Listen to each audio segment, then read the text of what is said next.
los seres creados por Dios, los seres celestes, no chocan, ni accidentes. Entonces, eso traemos a la conclusión de que nosotros mismos nos gozamos en ese Dios que podemos entender en el macrocosmos. Si nos vamos al microcosmos, es una maravilla, hermanos, es una maravilla. Eh, yo me he visto en la necesidad de platicar con una persona, ahora que estuvimos de viaje en Cancún, y me decía él, dice, yo solamente vengo a ver la fotosíntesis. Lo, caray, ¿qué es eso? Las luminarias dentro del mar, cómo los moluscos se llenan de luces en la noche.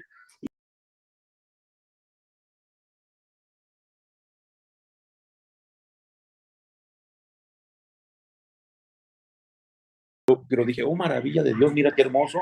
Incluso yo les voy a mostrar aquí unas diapositivas que me gustaría que vieran hablando de este punto. El hombre puede concluir a través de la creación y conocer a Dios. Y otra vía por la cual el hombre puede conocer a Dios es por la vía natural del ser humano. El ser humano tiene su mente, su razonamiento, la belleza del ser humano, la inclinación a la verdad que el ser humano hace, la aspiración a la belleza, la búsqueda del bien moral, la escucha de la voz de su conciencia, incluso el misterio del mal es la certeza de la existencia de Dios, porque puede haber quien hoy niegue a Dios, pero no puede negar la existencia del mal.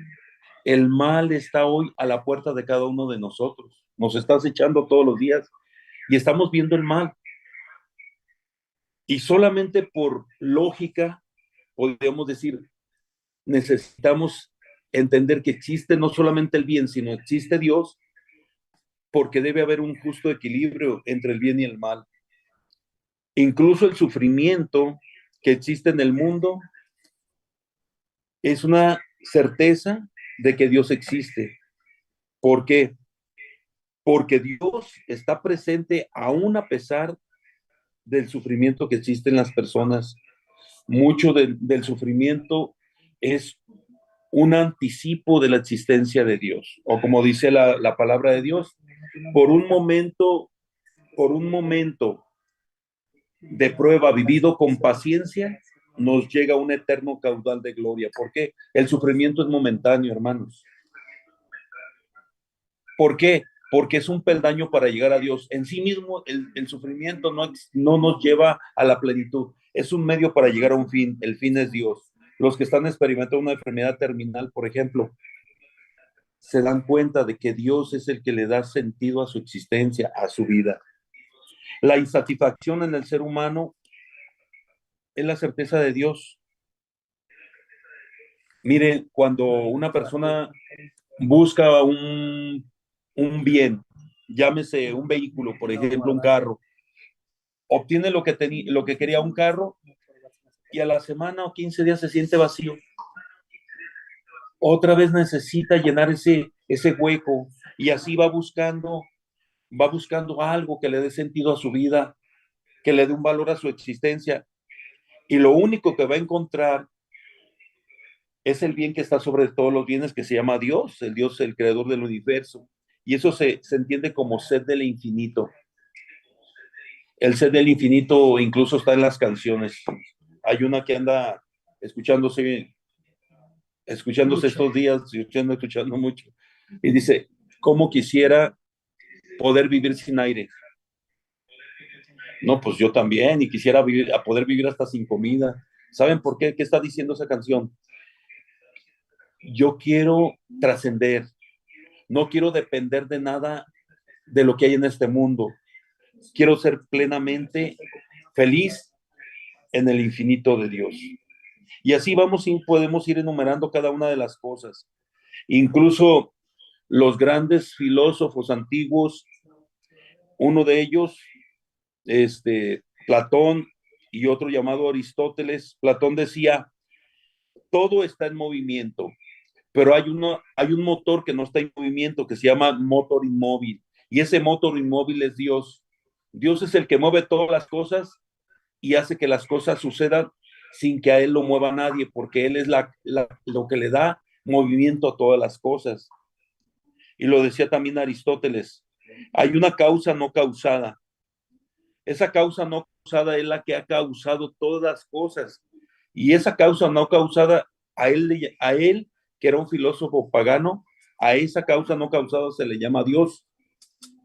Y ese Dios, incluso él se encomendó al final de sus días. Dice que al final, cuando él murió, dijo, causa de las causas, ten piedad de mí. Porque es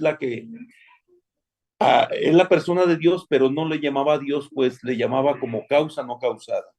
Y llegó a Dios. Claro, todo esto es a través de la revelación natural. ¿Por qué insisto mucho en la revelación natural, hermanos?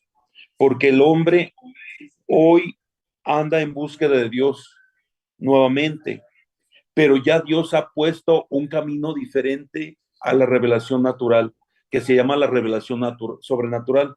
Y la revelación sobrenatural está aquí en esta palabra, en la palabra de Dios.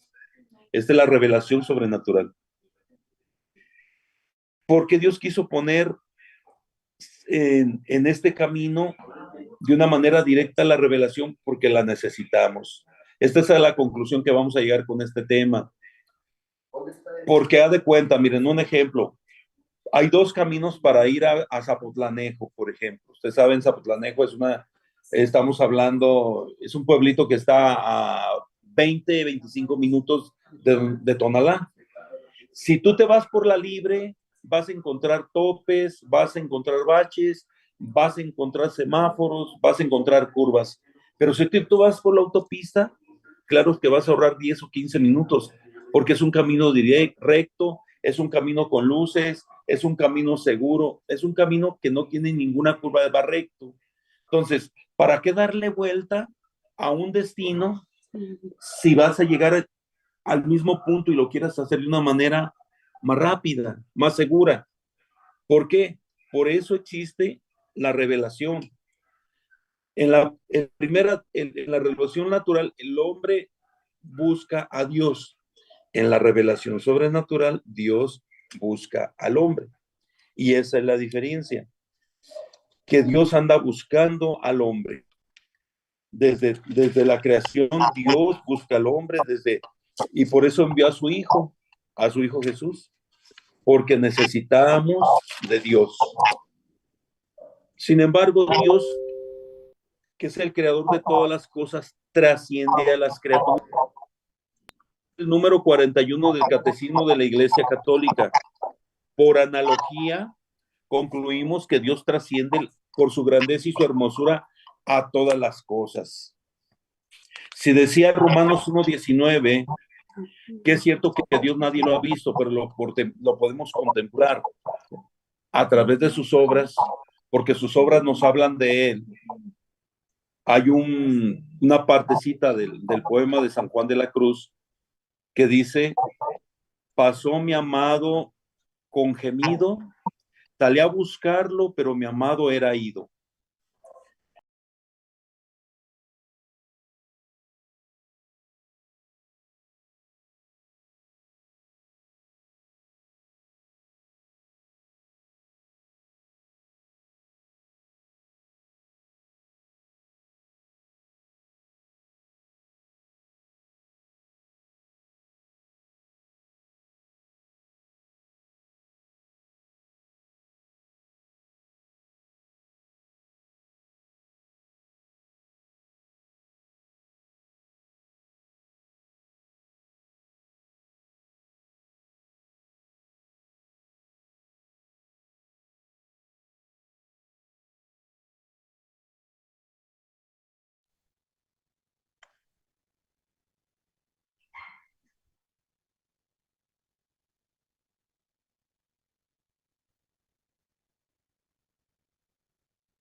Ok, ya, creo que ya, ¿verdad? ¿Sí? ¿Ya? Se trabó la voz. Ay, ay, Sí, disculpen, ya está. ay, discúlpenme. Puede compartir, te quedó alteración. Hermanos, estábamos en Romanos 1:19, que dice, es cierto que a Dios nadie lo ha visto, pero lo hemos contemplado a través de sus obras. Yo les decía, a través de la creación. Hay unos pasajes de los poemas de San Juan de la Cruz que hablan de esta realidad. Cuando dice que mi amado pasó con primura y antes de irse dejó los campos revestidos con su hermosura. Es decir, esta creación nos habla del creador, de quién es él. Pero antes de irse los dejó revestidos. Yo puedo concluir que Dios está en medio de la creación, pero es diferente a la creación. Por eso dice el libro de la sabiduría en el capítulo 13, versículo del 1 al 5, sabiduría 13 del 1 al 5, son necios los que por naturaleza, los hombres que desconocen a Dios, porque no han sido capaces de conocer al que es a partir de los bienes visibles, ni reconocen al artífice atendiendo a sus obras, sino que tuvieron por dioses y señores del mundo al fuego, al viento, al aire, a la bóveda estrellada, al agua impetuosa o a los astros del cielo. Quedaron cautivados por su belleza, los tomaron a ellos para ser los dioses. Sepan pues cuánto aventaja el hacedor de estas obras, pues él los creó con su belleza. Y si admiraron su poder y su energía, deduzcan cuán más poderoso él que los hizo, pues por la grandeza y hermosura de sus criaturas se descubre por analogía a su creador. Palabra de Dios. Es sabiduría 13 del 1 al 5. Y dice, miren, ¿cómo es posible que contemplando las obras nos quedemos nosotros solamente mirando las obras, contemplándolas y tomemos esas obras y les demos como un valor divino? Cuando no llegamos a la conclusión y somos necios cada vez que actuamos así, porque la conclusión que debemos de llegar, si esto es la criatura, imagínense al creador, dice el libro de la sabiduría. Imagínense la perfección de quien las hizo, imagínense su grandeza quien las formó, imagínense la hermosura del creador. Entonces descúbranlo a él, no se queden en las criaturas, porque esto es muy importante decirlo, hermanos, porque hoy estamos en una regresión, esa es la realidad, estamos en un retroceso en la búsqueda de Dios. Estamos volviendo a las religiones antiguas, ya todo se superó, toda la revelación natural, la religiosidad natural del hombre se superó con la revelación. ¿Por qué? Porque el hombre hoy tiene que buscar al creador de todas las cosas y no quedarse en las criaturas. Hoy mucha gente va a los equinoccios, a las pirámides, a la búsqueda de cargarse de energía. Y una pregunta sencilla, oye, ¿y quién creó la energía? Pues Dios, Dios creó la energía. Entonces, ¿por qué estás en un retroceso a buscar nuevamente a las criaturas de la creación cuando ya el creador te apuntó y te dijo, mira, él es el creador? ¿Y quién lo hizo? La revelación ya te apuntó el dedo. Dice Colosenses 1, dice, él es el creador de todas las cosas. Él es la imagen de Dios invisible. Todo fue hecho por él y para él. Entonces, ya no le busquemos, hermano. Toda la realidad, toda la belleza, todo el tesoro escondido está en la persona de Jesucristo. Por eso quedaron superadas todas las cosas con Jesús, con la revelación de Jesús. Todas las religiones antiguas quedaron superadas. Todo quedó anonadado. El famoso foco tonal es un lugar de energía que está aquí yendo para Ocotlán, y dialogando con una persona me decía, mira, es que usted nunca ha ido al foco tonal. Y le digo, necesito ir al foco. Es que es un lugar de energía. Claro que lo creo. Claro que es un lugar de energía. ¿Quién creó ese lugar? Pues Dios. Y si Dios creó ese lugar, Dios supera todas las realidades creadas, a todas sus criaturas. Por eso, si ustedes se van al libro del Deuteronomio, hermanos, en el capítulo 4, versículo del 15 y el 16, vámonos a la segunda ley en el Deuteronomio, en el capítulo 4, versículo del 15 y 16, Dice así, tengan Oye, mucho Ribón, cuidado. Fíjense, escuchen esto. Tengan mucho cuidado, puesto que no vieron ustedes figura alguna el día en que Yahvé habló en el Oret en medio del fuego. Y no vayáis a pervertir su corazón, ni hagan ninguna escultura de cualquier representación, que sea figura masculina o femenina, ninguna figura de bestia de la tierra, figura alguna de las aves que vuelan en el cielo, figura alguna de los reptiles que se arrastran en la tierra, figura alguna de los peces que hay en la...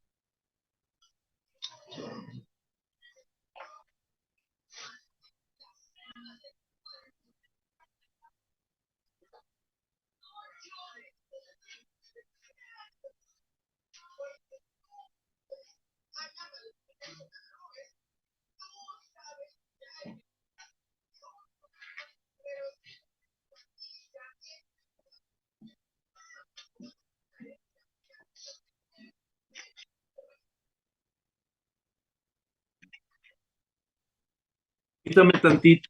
no te escucho. ¿Por qué te saliste, Jessy? No, porque te están llame y ahí nos quita la cámara. Hola. A ver, pero... Ay, disculpen, hermanos. Le entró al teléfono que estamos transmitiendo una llamada muy insistente y no sé cómo logró sin que la contestáramos entrar. Entonces no sé si podemos transmitir de este otro mientras se conecta el otro. ¿Cómo ven? ¿Dónde está? ¿Creen si me están oyendo, escuchando? ¿No me están escuchando? Ok, permíteme tantito. Ok. Entonces, miren, les estoy leyendo el libro del Deuteronomio porque hay una prohibición en el Deuteronomio. Hay una prohibición.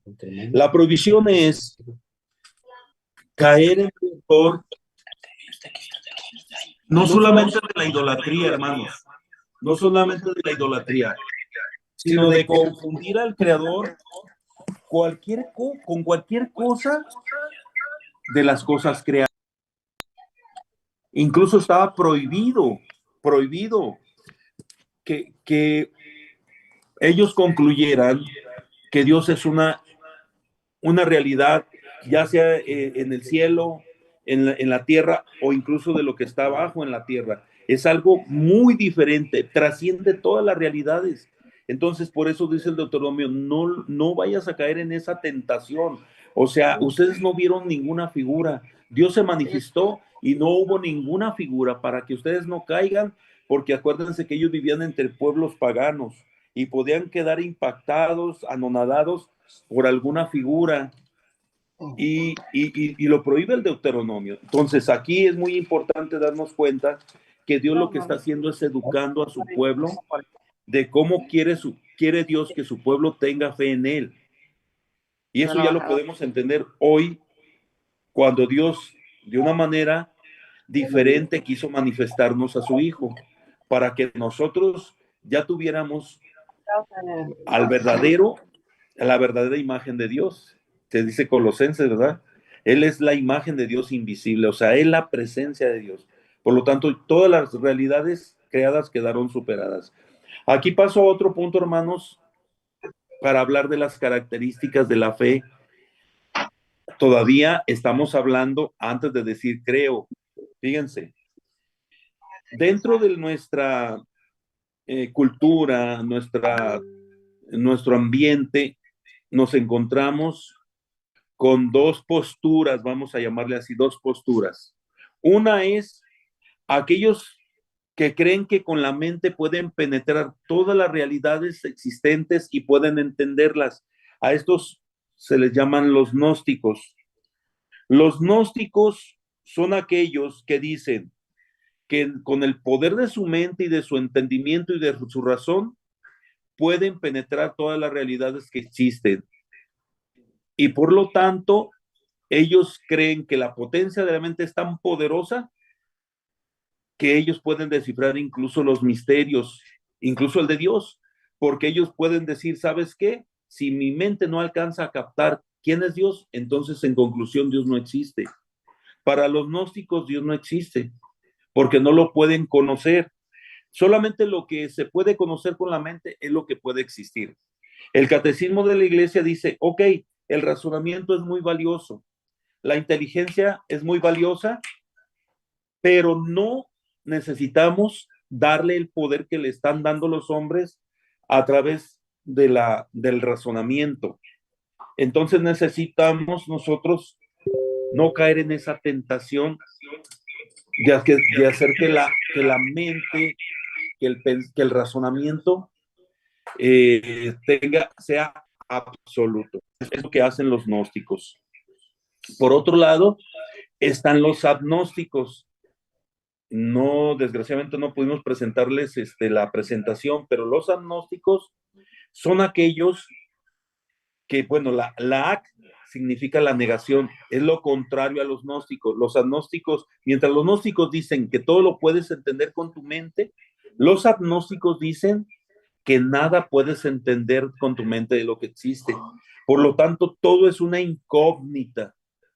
Y hay cosas que no puedes entenderlas y por lo tanto, Dios, como Dios supera todas las cosas, el entendimiento y todo es una incógnita, pues ellos caen mucho en la idolatría.